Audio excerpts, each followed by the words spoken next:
د انګریز پریکړه دا وه ول که چیرې د دې خطې بالخصوص د مسلمانانو ملا ورماتوي د ملا هډ ورماتوي د هغه نظام تعلیم وربدل کړه چې تر څو پورې دغه نظام تعلیم وي ته د مسلمانانو قوت د هغه طاقت نشي ختمولی نه د هغه وحدت او اتفاق ختمولی شي لہذا لارډ میکالې په هغو کې دی د خپل ځان دپاره یو دانشور او پوه باله هغه ورته وویل که چیرې د دې خلکو د دغه مسلمانانو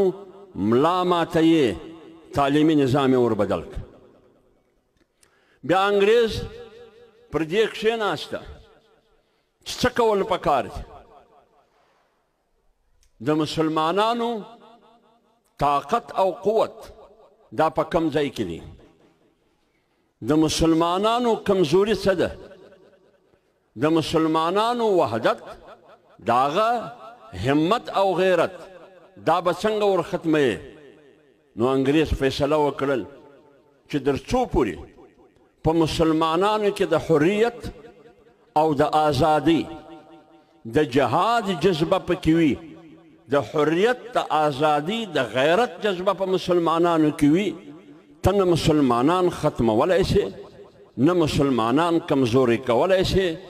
نه د مسلمانانو وحدت او اخوت دا په نفرت او په عداوت د هغه اتفاق په نفاق نشي بدلولی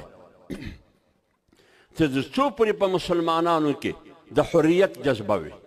تر څو پورې په مسلمانانو کې د آزادۍ جذبه وي تر څو پورې په مسلمانانو کې د جهاد جذبه وي لہذا منصوبه دا وه پریکړه دا وسوه چې اول وار به پر مسلمانانو دا کوي چې د دې د حریت او د آزادۍ جذبه ختمه کړه لیکن د حریت او د آزادۍ جذبه به څنګه ختمه هغه به دغه ختمیږي چې تعلیمي نظام یې ورختم کړه تعلیمي نظام به څنګه ختمه یې وربدلوي به علما د مابینه وباسي علما به څنګه د مابینه وباسي تعلیمي ادارې ختمې کړه لہذا چې تر حریت او آزادي د جهاد د همت او د غیرت جذبه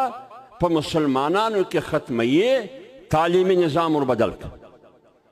لیکن د تعلیمي نظام د بدلولو د مخه د حریت او د آزادي د جذبې د ختمولو د مخه علما ختم کړه لیکن علما